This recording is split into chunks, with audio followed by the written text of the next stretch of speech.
الحمد لله نحمده ونستعينه ونستغفره ونؤمن به ونتوكل عليه ونعوذ بالله من شرور أنفسنا ومن سيئات أعمالنا من يهده الله فلا مضل له ومن يضلله فلا هادي له ونشهد أن لا إله إلا الله وحده لا شريك له ونشهد أن سيدنا ومولانا محمدا عبده ورسوله صلى الله عليه وسلم أما بعد فأعوذ بالله من الشيطان الرجيم بسم الله الرحمن الرحيم شهر رمضان الذي أنزل فيه القرآن هدى للناس وبينات من الهدى والفرقان فمن شهد منكم أو صيام فمن شهد منكم الشهر فليصم ومن كان مريضا أو على سفر فعدة من أيام أخر يريد الله بكم اليسر ولا يريد بكم العسر ولتكملوا العدة ولتكبروا الله على ما هداكم ولعلكم تشكرون صدق اللہ العظیم۔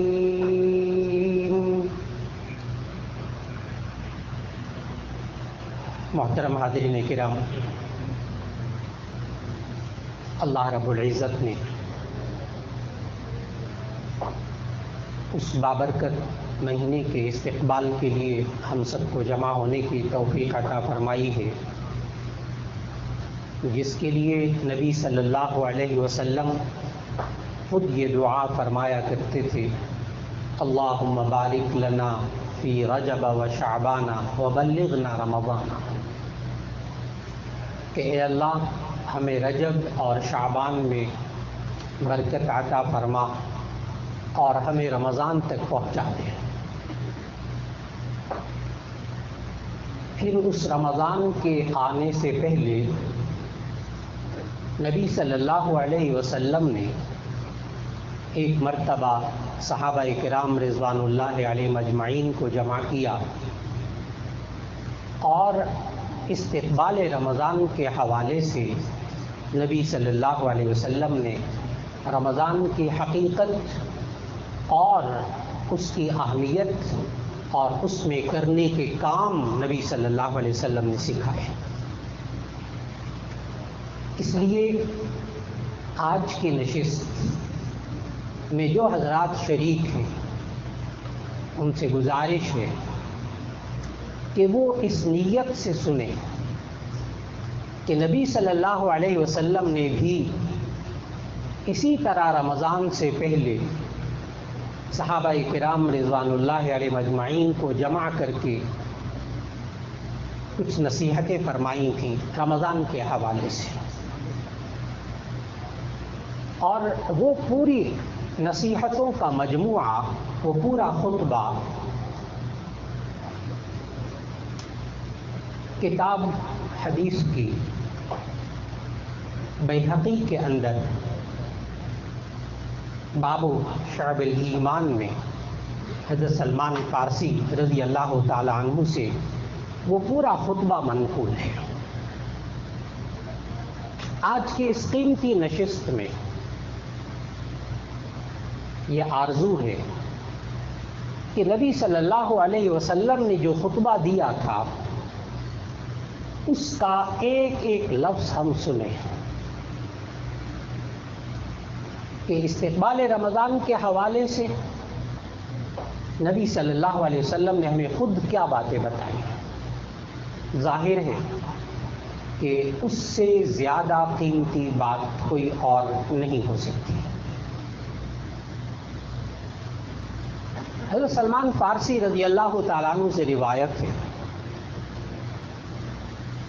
کہ نبی صلی اللہ علیہ وسلم نے ہمیں رمضان سے ایک دن پہلے جمع کر کے ایک خطبہ ارشاد فرمایا. اس خطبے کا ایک ایک لفظ میں عرض کرتا جاؤں گا، ساتھ ساتھ ترجمہ عرض کرتا جاؤں گا. آپ توجہ رکھیے گا ہر پوائنٹ پر، ہر نقطے پر کہ نبی صلی اللہ علیہ وسلم نے اس رمضان کے بارے میں کیا ارشاد فرمایا. نبی صلی اللہ علیہ وسلم نے اس خطبے میں یہ ارشاد فرمایا، یا ایھا الناس قد اظلکم شہر عظیم. اے لوگوں، تم پر ایک عظیم مہینہ، عظمت والا مہینہ سایہ کرنے والا ہے. اور پھر فرمایا شہر مبارک،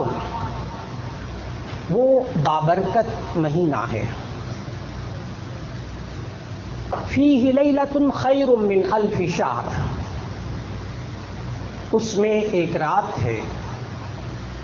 جو 1000 مہینوں سے بہتر ہے. آپ حضرات کو معلوم کہ اس لیلۃ القدر پر جس کے اعمال ابھی حضرت نے ہمیں بتائے، وہ اس وقت کی بات ہے جبکہ نبی صلی اللہ علیہ وسلم نے گزشتہ امتوں کی عمریں بتائی تھیں کہ طویل عمریں ہوتی تھیں اس امت کی، 1000 سال کبھی عمر ہوتی تھی ایک بندے کی. ممکن ہے کہ بعض حضرات کے ذہن میں آئے کیا وہ مستند روایتیں ہیں کہ اتنی طویل عمریں ہوتی تھیں؟ تو اس کا جواب یہ ہے کہ تمام روایات ایک طرف، اور حضرت نوح علیہ السلام کے بارے میں قرآن مجید کی ایک آیت اس کی دلیل میں کافی ہے. وَلَقَدْ أَرْسَلْنَا نُوحًا إِلَىٰ قَوْمِهِ فَلَبِثَ فِيهِمْ أَلْفَ سَنَةٍ إِلَّا 50 عَامًا. کہ ہم نے نوح علیہ السلام کو ان کی قوم میں بھیجا تو وہ اپنی قوم میں ٹھہرے رہے 1000 سنة إِلَّا 50 عَامًا، 1000 سال 50 سال کم، یعنی 950 سال حضرت نوح علیہ السلام اپنی قوم میں رہے. اتنی لمبی عمریں ہوتی تھی. اس پر نبی صلی اللہ علیہ وسلم سے صحابہ کرام رضوان اللہ علیہم اجمعین نے عرض کیا کہ یا رسول اللہ صلی اللہ علیہ وسلم، پھر تو اگر ہم ساری زندگی عبادت کرتے رہیں اور امت محمدی علیہ الصلاۃ والسلام کی عمریں اتنی کم ہیں تو ایسی صورت میں پھر تو ہم ان کی نیکیوں تک نہیں پہنچ سکیں گے. اللہ رب العزت نے اس پر یہ شب قدر عطا فرمائی کہ لیلۃ القدر خیر من الف شہر، کہ یہ شب قدر 1000 مہینوں سے بہتر ہے. اگر آپ 1000 مہینوں کے سال بنانا چاہیں تو یہ بنیں گے 83 سال 4 مہینے. یعنی ایک انسان ایک رمضان میں اپنی زندگی کے اندر شب قدر پا لے تو اسے 83 سال 4 مہینے کے برابر نہیں، خیر من الف شہر، اس سے بھی بہتر اس کو بدلہ دیا جائے گا. اور آج کی نشست میں بیٹھے ہوئے حضرات، خاص طور پر نوجوان، اپنی زندگی کے اندر کئی سال اگر وہ طاق راتوں کے اندر عبادت کر لیں تو گزشتہ امتوں کی عبادت سے کہیں زیادہ ان کی عبادت انشاءاللہ نامہ اعمال میں موجود ہوگی. یہ وہ بات ہے جو نبی صلی اللہ علیہ وسلم نے فرمائی کہ فیہ لیلۃ خیر من الف شہر، کہ اس مہینے میں ایک رات ہے جو 1000 مہینوں سے بہتر ہے. پھر فرمایا نبی صلی اللہ علیہ وسلم نے، جعل اللہ صیامہ فریضۃ وقیام لیلہ تطوعا، اللہ نے اس مہینے کے اندر روزہ رکھنا فرض قرار دیا ہے اور رات کو قیام یہ تطوع قرار دیا ہے، ایسی نفلی عبادت جو سنت مؤکدہ ہے، یعنی تراویح. روزہ فرض آج وقت کی بہت بڑی ضرورت ہے. کہ آج خاص طور پر نئی نسل میں بچوں اور بچیوں کے ذہن میں یہ بات بٹھائی جائے، گھر کا ماحول بنایا جائے کہ رمضان کا روزہ فرض ہے۔ آج جو گھروں میں یہ ماحول بنا کہ رمضان کے اندر بھی آپ حضرات بہت نیک الحمدللہ، لیکن معاشرے کے اندر دوسرے لوگوں کے گھروں کا یہ حال ہو چکا ہے رمضان کے اندر کہ صبح ناشتہ بھی اسی طرح میز پہ لگتا ہے، دوپہر کا کھانا بھی اسی طرح لگتا ہے، رات کا کھانا بھی اسی طرح لگتا ہے، پورے گھر کے اندر پورے رمضان میں تصور نہیں ہوتا کہ روزہ بھی ہے کسی کا۔ یہ ایمان والوں کے گھر ایسے نہیں ہونے چاہیے۔ ٹھیک ہے، گھر میں کوئی بزرگ ہے، بیمار ہے، خاتون ہے، بیمار ہے، نہیں روزہ رکھ سک رہی، تب بھی گھر کا ماحول ایسا رکھا جائے کہ جس میں سحری کا ہو، جس میں افطاری کا ہو، دن بھر میں لوگ کھلے عام گھر کے افراد سب کے سامنے نہ کھائیں پیئیں، ایک ماحول بنا ہوا ہو۔ میں سلام پیش کرتا ہوں ان تمام بزرگوں کو جو یہاں موجود ہیں، اور میں بہت اچھی طرح جانتا ہوں ان کو، کہ اگر گھر میں ان کے کوئی مہمان آ جائے رمضان کے مہینے میں، چاہے کتنا یہاں ہو، سوال ہی پیدا نہیں ہوتا کہ وہ روزے کی حالت میں اکرام کریں اس کا، کہ جی روزہ ہے، آپ نے نہیں رکھا تو ہمارے گھر تشریف لائے ہیں، چائے نہیں ملے گی آپ کو، کوئی شربت جوس نہیں ملے گا، روزے کا وقت ہے، افطار کے بعد آئیے انشاءاللہ سب اکرام ہوگا، اللہ جزائے خیر دے گا۔ ان خواتین کو سلام پیش کروں گا کہ جو خواتین گھروں کے اندر اتنی ایمانی قوت والی ہیں کہ روزے کی حالت میں آ جائے تو پوچھتے بھی نہیں چائے کو،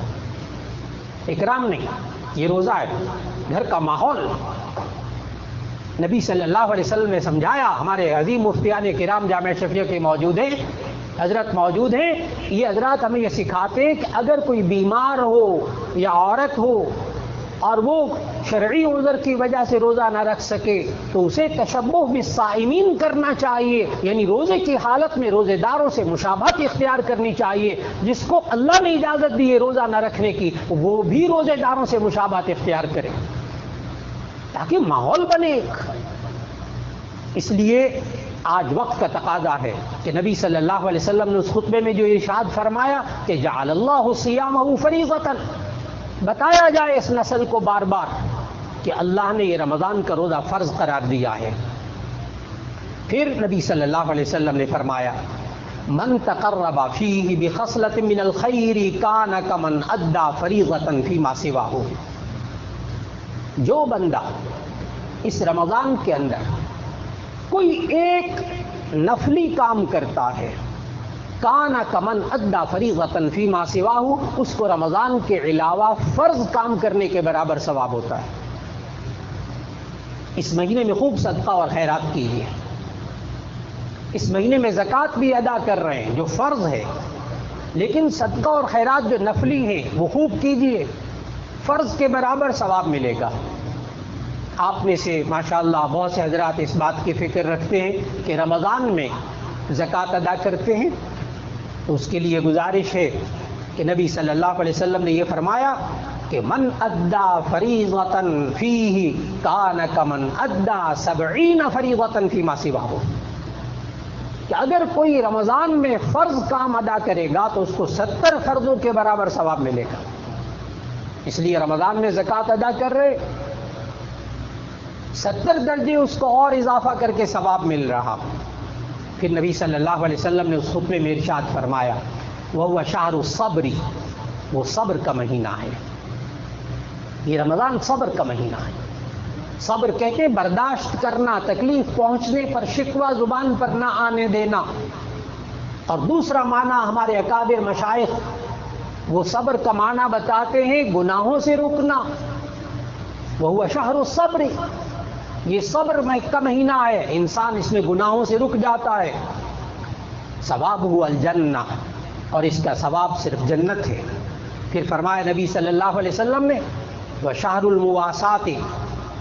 یہ ایسا مہینہ ہے جو غمخواری کا مہینہ ہے، دکھ درد کو محسوس کرنے کا مہینہ ہے۔ خالی پیٹ انسان کو دوسرے کے دکھ درد کا احساس ہوتا ہے،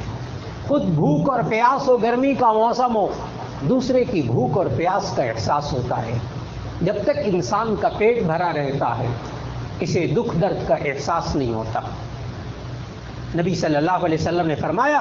کہ یہ رمضان ایک تربیت کا مہینہ ہے، شہر المواسات، اس میں آپس میں غمخواری کا مہینہ ہے، آپس میں دکھ درد کے احساس کو معلوم کرنے کا مہینہ ہے۔ اور پھر فرمایا وَشَهْرٌ يُزَادُ فِيهِ رِزْقُ الْمُؤْمِنِ، یہ ایسا مہینہ ہے جس میں مؤمن کے رزق میں اضافہ کر دیا جاتا ہے، مؤمن کے رزق میں اس مہینے میں اضافہ کر دیا جاتا ہے۔ لیکن ہمارے معاشرے کے اندر جو رمضان کے اندر خاص طور پر وہ کھانے پینے کی چیزیں جن کا تعلق ضروریات زندگی کے ساتھ ہے، ان کی ذخیرہ اندوزی، ان کی بلیک میلنگ، چینی ہے، گھی ہے، فلاں چیزیں ہیں، دالیں ہیں اور چیزیں ہیں، ہمیں آج یہ سوچنا ہوگا کہ نبی صلی اللہ علیہ وسلم نے یہ ارشاد فرمایا من احتکر فہو ملعون، کہ جو بندہ ذخیرہ اندوزی کرتا ہے، لوگوں کا خون چوستا ہے صرف اس وجہ سے کہ میں پیسہ کما لوں، اس پر لعنت کی جاتی ہے۔ اور رمضان کے مہینے میں اگر انسان دوسرے انسانوں کے لیے مشکلات پیدا کر رہا ہو تو ایسی صورت میں اس انسان کے رزق میں اللہ کبھی برکت نہیں دیتا۔ اس لیے آپ حضرات سے التماس ہے کہ جن حضرات کا تعلق کاروباری اداروں کے ساتھ ہے، مارکیٹوں کے ساتھ ہے، وہ کھانے پینے کی چیزوں سے متعلق ریٹ کو کم کرنے کی کوشش کریں، لوگوں کی سہولت کے لیے انشاءاللہ کام کریں، اور کوشش کریں کہ لوگوں کو زیادہ سے زیادہ سہولت کے ساتھ، آسانی کے ساتھ کھانے پینے کی چیزیں مہیا ہو سکیں۔ اور میں سلام پیش کرتا ہوں جمعیت پنجابی سوداگران کے تمام ذمہ داران کو جو رمضان کے اندر خاص طور پر دوسروں کے لیے راشن کا انتظام کرتے ہیں اور ان کے گھروں تک پہنچانے کی کوشش کرتے ہیں۔ اللہ تعالیٰ ان سب کو جزائے خیر عطا فرمائے۔ اور پھر نبی صلی اللہ علیہ وسلم نے فرمایا من فطر فیہ صائما کان لہ مغفرۃ لذنوبہ وعتق رقبتہ من النار، کہ جو شخص اس رمضان کے مہینے میں روزہ افطار کرواتا ہے تو اس شخص کو تمام گناہوں کی معافی مل جاتی ہے، جہنم کے آگ سے آزادی مل جاتی ہے، وَكَانَ لَهُ مِثْلُ أَجْرِهِ، اور اس بندے کو روزہ رکھنے والے کی طرح ثواب ملتا ہے۔ ایک صاحب بہت ہی قابل، بہت ہی سمجھدار، بڑے دین کی فکر رکھنے والے کہنے لگے کہ میں رمضان میں کسی کے یہاں روزہ افطار نہیں کرتا۔ تو شروع میں ان کا یہ جملہ کہ میں بس گھر میں افطار کرتا ہوں، میں کسی کے یہاں جا کے روزہ افطار نہیں کرتا، تو اس وقت کہنے لگا، زبان پہ آیا کہ یہ کہہ دوں ہاں میرا بھی یہی مزاج ہے، وہ بڑا مشکل ہوتا ہے دوسروں کے گھر میں جا کے مسالے وغیرہ یہ وہ دوسری چیزیں، اپنا گھر معمول ہوتا ہے۔ لیکن ان صاحب کا جو لہجہ تھا نا وہ کچھ اور تھا۔ تو جب انہوں نے یوں ہی کہا کہ میں دوسروں کے گھر میں جا کے افطاری نہیں کرتا بس، تو میں نے عرض کیا کیوں نہیں کرتے افطاری؟ کہنے لگے، غور سے سننے والی بات ہے، کہنے لگے کیا عجیب بات نہیں ہے کہ سارا دن میں روزہ رکھوں، بھوکا پیاسا میں رہوں، افطار وہ کرائے اور ثواب وہ لے جائے۔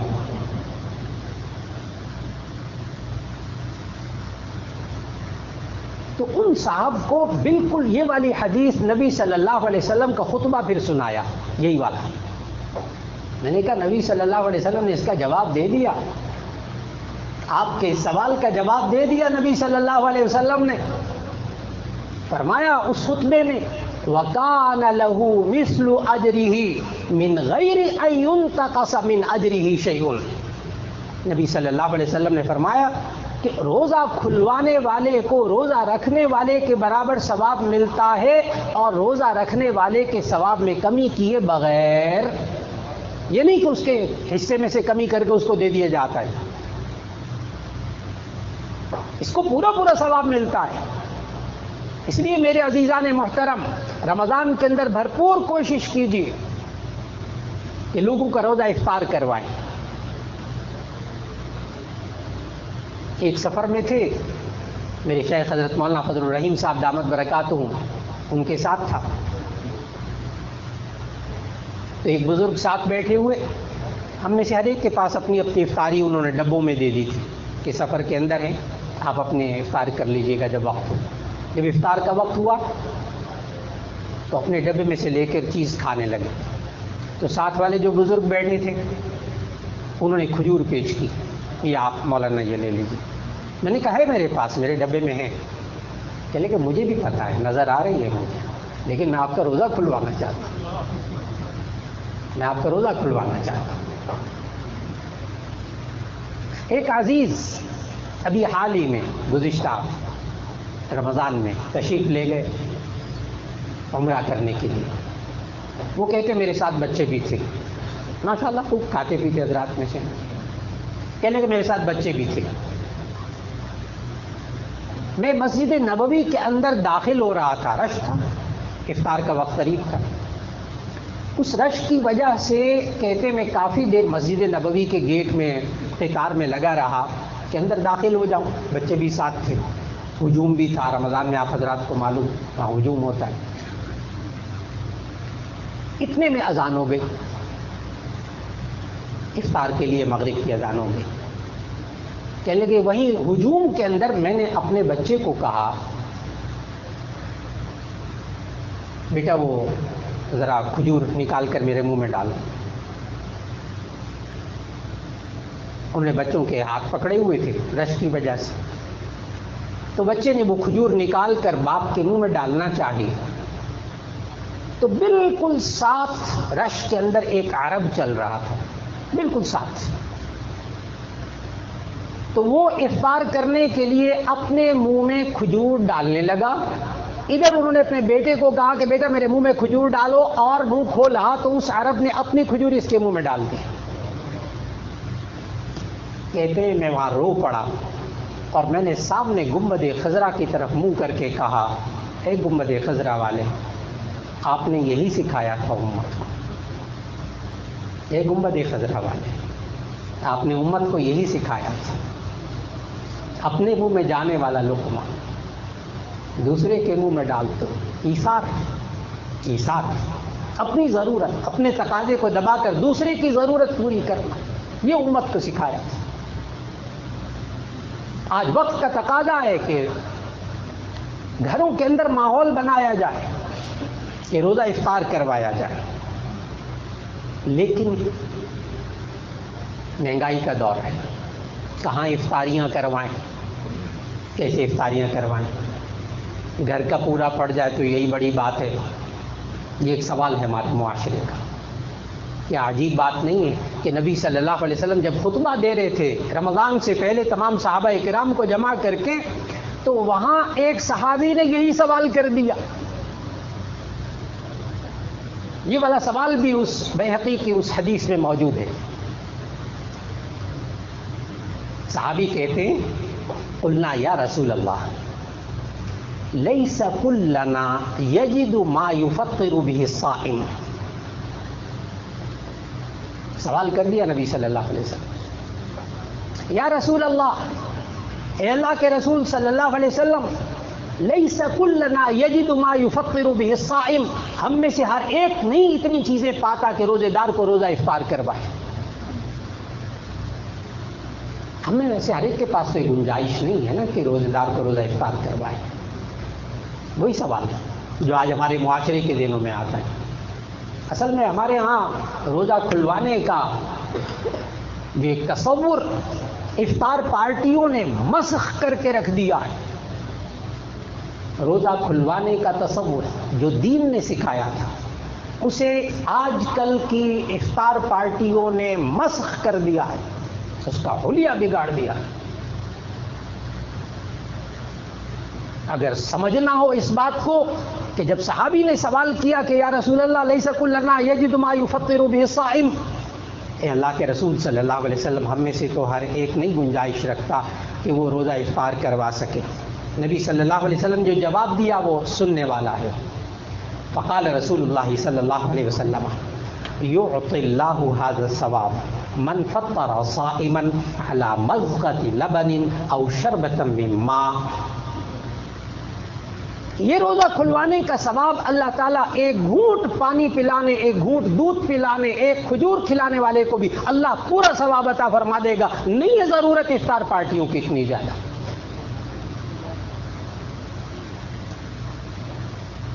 ایک کھجور، ایک پانی، سادہ پانی روزے دار کو پلا دیجیے، روزہ کھولنے کا ثواب آپ کو مل جائے گا. اتنا آسان ہے دین، اتنا آسان ہے دین. لیکن اس خطبے کے، نبی صلی اللہ علیہ وسلم کے اس خطبے کے الفاظ کو سننے کے بعد وہ حضرات جو صاحب ثروت ہیں، جو صاحب استطاعت ہیں، جو بہت اچھی طرح افطار بھی کروا سکتے ہیں، بعد میں کھانا بھی کھلا سکتے ہیں، وہ کہیں ہاتھ نہ کھینچ لیں کہ ہم نے استقبال رمضان کی مجلس میں بیان سنا تھا کہ یہ افطار پارٹیاں جو ہیں اس نے روزہ کھلنے کی حیثیت کو مسخ کر دیا ہے، اور ایک گھونٹ پانی اور ایک شربت کا گلاس، بس ایک کھجور، بس اسی سے افطار ہونا چاہیے بس. اب صاحب ثروت حضرات اپنا ہاتھ نہ کھینچے، اس لیے کہ نبی صلی اللہ علیہ وسلم نے اس خطبے میں اصحاب ثروت کے لیے کچھ اور بھی ارشاد فرمایا ہے. وہ حضرات جو صاحب استطاعت ہیں وہ یہ سن کر ایک کھجور اور ایک گلاس شربت پر نہیں آئیں گے. وہ اس خطبے میں نبی صلی اللہ علیہ وسلم کے ارشاد میں ایک اور جملہ سنیں گے. ایک طرف وہ لوگ کہ جن کے پاس کھلانے کو کچھ نہیں، وہ بھی روزہ افطار کروا سکتے ہیں، اور ایک وہ جو کھانا بھی کھلا سکتے ہیں، بہت اچھی طرح کئی افراد کی افطاری کروا سکتے ہیں. وہ یہ جملہ غور سے سنیے گا. نبی صلی اللہ علیہ وسلم نے فرمایا من اشبع صائما سقاہ اللہ من حوضی شربتا لا یظمأ حتی یدخل الجنہ. ترجمہ کرنے لگا. نبی صلی اللہ علیہ وسلم نے اس خطبے میں ارشاد فرمایا من اشبع صائما، جو روزے دار کو پیٹ بھر کر کھانا کھلا دے، جو روزے دار کو پیٹ بھر کر کھانا کھلا دے، سقاہ اللہ من حوضی شربتا، تو اللہ تعالیٰ میرے حوض کوثر سے اس کو پانی پلائے گا. لا یظمأ حتی یدخل الجنہ، پھر وہ پیاسا نہیں ہوگا یہاں تک کہ جنت میں داخل ہو جائے گا. اس لیے اصحاب ثروت ایک کھجور ایک گھونٹ پانی پہ نہیں آئیں گے. دونوں کے لیے نبی صلی اللہ علیہ وسلم نے الگ الگ تعلیم دی ہے. یہی دین کی سمجھ ہے، یہی دین کی سمجھ ہے کہ انسان دیکھے کہ میرے لیے دین نے کیا حکم دیا ہے. اگر میں صاحب استطاعت ہوں تو میرے لیے کیا حکم ہے، اگر میرے پاس کچھ دینے کے لیے نہیں ہے تو میں کیسے روزہ افطار کرواؤں. نبی صلی اللہ علیہ وسلم کے اس خطبے سے سمجھنا ہوگا. پھر نبی صلی اللہ علیہ وسلم نے اس خطبے میں ارشاد فرمایا وَهُوَ شَهْرٌ أَوَّلُهُ رَحْمَةٌ وَأَوْسَطُهُ مَغْفِرَةٌ وَآخِرُهُ عِتْقٌ مِّنَ النَّارِ. نبی صلی اللہ علیہ وسلم نے ارشاد فرمایا کہ یہ رمضان ایسا مہینہ ہے، شہر اولہ رحمت، کہ اس کا پہلا حصہ رحمت ہے، وَأَوْسَطُهُ مَغْفِرَةٌ، اور درمیانہ عشرہ یہ مغفرت کا ہے، وَآخِرُهُ عِتْقٌ مِّنَ النَّارِ، اور آخری عشرہ جہنم کی آگ سے آزادی کا عشرہ ہے. ایک صاحب گزشتہ رمضان میں کہنے لگے مولانا یہ آپ حضرات جمعے کے خطبے کے اندر یہ رمضان کو 3 حصوں میں کیوں تقسیم کرتے کہ ایک پہلا عشرہ رحمت کا، دوسرا عشرہ مغفرت کا، تیسرا عشرہ جہنم سے آگ سے آزادی کا. تو سارا رمضان رحمت نہیں ہوتی، سارا رمضان مغفرت نہیں ہوتی، یہ تو سارا رمضان رحمت ہے. یہ ایک ہفتہ ایک عشرہ آپ یہ علماء کیوں لگاتے ہیں؟ تو وہ صاحب بڑے ماشاءاللہ دیندار اور بڑے دینی ذوق رکھنے والے تھے کہ جناب پورا مہینہ رحمت کا، یہ ایک عشرہ کیوں کہتے، ایک عشرہ مغفرت کا، سارا عشرہ مغفرت، سارا رمضان مغفرت کا کیوں نہیں؟ ان صاحب کو پھر یہی والا خطبہ سنایا میں نے کہا یہ علماء کی تقسیم نہیں ہے، یہ تو آخری نبی حضرت محمد رسول اللہ صلی اللہ علیہ وسلم نے اپنے خطبے میں تقسیم فرمائی ہے۔ یہ انسانوں کی بنائی ہوئی تقسیم نہیں ہے ہماری، ہم علماء کی تقسیم نہیں ہے بنائی ہوئی کہ عشروں کو تقسیم کیا ہوا ہے۔ اور دلیل بھی یاد رکھ لیجیے گا، یہ بیہقی کے اندر حضرت سلمان فارسی رضی اللہ تعالیٰ عنہ سے جو پورا خطبہ منقول ہے، اس خطبے کے اندر یہ الفاظ ہیں کہ نبی صلی اللہ علیہ وسلم نے فرمایا وَشَهْرٌ أَوَّلُهُ رَحْمَةٌ وَأَوْسَطُهُ مَغْفِرَةٌ وَآخِرُهُ عِتْقٌ مِّنَ النَّارِ، کہ اس کا پہلا عشرہ رحمت کا ہے، دوسرا عشرہ مغفرت کا ہے، اور تیسرا عشرہ جہنم کی آگ سے آزادی کا ہے۔ میرے عزیزان محترم، یہاں بہت سے الحمدللہ تاجر حضرات موجود ہیں، دفاتر کے مالکان موجود ہیں، کمپنیوں کے مالکان موجود ہیں، ان کو نبی صلی اللہ علیہ وسلم کے اس خطبے کی آخری لائن سنانا چاہتا ہوں، آخری لائن اس خطبے کی۔ یہ ان حضرات کے لیے جو حضرات فیکٹریوں کے مالکان ہیں، کاروباری اداروں کے مالکان ہیں، ان کے ماتحت بہت سے کام کرنے والے حضرات ہیں، اس خطبے کا آخری جملہ سننے والا ہے۔ نبی صلی اللہ علیہ وسلم نے ارشاد فرمایا وَمَنْ خَفَّفَ عَنْ مَمْلُوكِهِ فِيهِ غَفَرَ اللَّهُ وَأَعْتَقَهُ مِنَ النَّارِ۔ خطبہ مکمل ہوا، آخری لائن نبی صلی اللہ علیہ وسلم نے ارشاد فرمائی من خفف من مملوکہ فیہ، جو شخص رمضان کے مہینے میں اپنے ماتحت کام کرنے والے، خدمت کرنے والے کے ذمہ داریوں میں تھوڑا سا تخفیف کر دیں گے، من خفف عن مملوکہ فیہ، جو رمضان کے مہینے میں اپنے کام کرنے والوں کی ذمہ داریوں میں ذرا سی تخفیف کر دیں گے، غفر اللہ لہ، اللہ تعالیٰ ان کی مغفرت فرما دیں گے، وَأَعْتَقَهُ مِنَ النَّارِ، اور ان کو جہنم کے آگ سے آزادی دے دیں گے۔ میں نے بار بار عرض کیا کہ یہ جملہ ان حضرات کے لیے ہے کہ جو حضرات مالکان ہیں، فیکٹریوں کے، اداروں کے، کاروباری اداروں کے ذمہ داران ہیں اور ان کے ماتحت کام کرتے ہیں،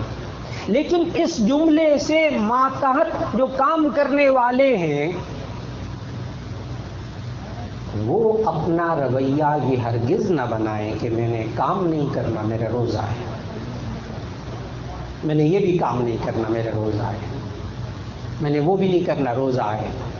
رمضان کی وجہ سے سارے کاروبار کو ٹھپ کر دینے والے ماتحت وہ بھی اس جملے کو نہیں سمجھ پائے۔ اس لیے ہمارے معاشرے میں یہ جو رواج ہے کہ کام نہیں کرنا اور رمضان کے روزے کو عذر بنانا، یہ درست کہ ذمہ دار کو بھی چاہیے کہ ان میں تخفیف کر دیں، دیکھیں کہ اس کو مشقت والے کام نہ دیں، دیکھیں کہ مشقت والے کام ذرا اور ایسے اوقات میں کر لیے جائے جو ٹھنڈے وقت میں ہوں۔ تو مملوک اپنے خادم، اپنے کام کرنے والے ماتحت کی ذمہ داریوں میں تھوڑی سی تخفیف کر لیجیے، ان کے ساتھ رعایت کیجیے، اوقات میں تھوڑی سی کمی کر لیجیے۔ اس سے ہوگا کیا کہ انشاءاللہ العزیز اللہ تعالیٰ گناہ معاف فرما دے گا، جہنم کی آگ سے اللہ آزادی دے دے گا۔ اللہ رب العزت نے ہمیں آج مسنون طریقے سے رمضان سے پہلے اکٹھے بیٹھ کر نبی صلی اللہ علیہ وسلم کے اس خطبے کو سننے کی توفیق عطا فرمائی ہے، اس پر اللہ کا شکر ادا کیجیے۔ اللہ رب العزت نبی صلی اللہ علیہ وسلم کے استقبال رمضان کے اس خطبے کے ایک ایک جملے پر ہم سب کو عمل کرنے کی توفیق عطا فرما دے۔ وآخر دعوانا ان الحمد للہ رب العالمین۔